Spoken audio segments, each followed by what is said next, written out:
Hello, my student friends. I am Datta Baburao Hapse, Principal, Maharashtra Computer Typing and Shorthand Institute, Sonai, giving you dictation. Yes, ready? English shorthand, 120 words per minute. Ready? Start. Yara, throughout our treatment of the retail trade, we have had many contact with the wholesale trade. As a method of securing stock, we have referred to the retailer's visit to the wholesale warehouse. The wholesaler selling organization through traveling salesmen and the issue of catalogs and price list has been noticed, and his function of supplying the retailer with a choice of variety goods obtained from many sources has been emphasized. In our study of the channels through which goods reach the consumer, we have referred to the work of the wholesaler. We have now to examine the wholesale trade from a different angle. The retail trade has a definite contact. It is always supplying the consumer, but the wholesale trade has many variants. It consists of the relations between traders as distinct from relations between trader and consumer. Its normal place in marketing is the intermediary step between producer and retailer, but we find that its scope may be much wider.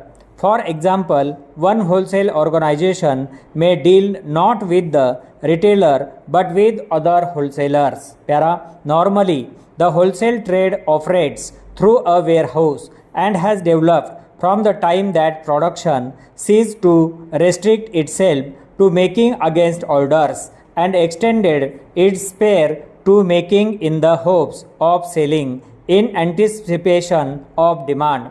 A place was needed to store goods when they left the producer's hand until they found a final sale.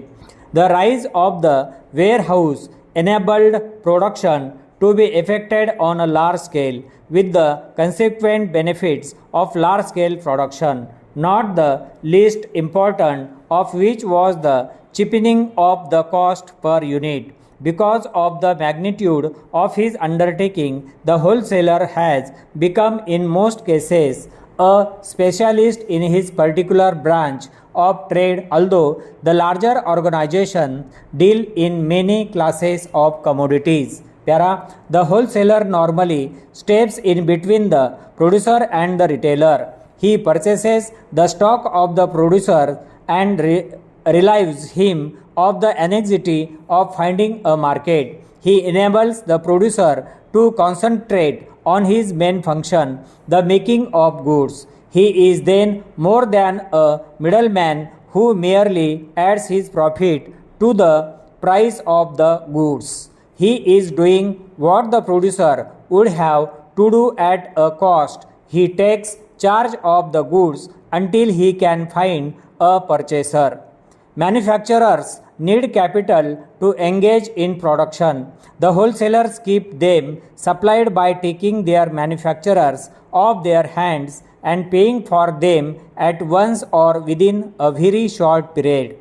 Not only does he finance the producer in this way, but he supplies the retailers on credit terms. He gives them an opportunity to sell their ware before paying for them. He finances both producers and retailers. The wholesale trade therefore calls for a large capital fund. Collecting and exhibiting are two important functions of the wholesalers.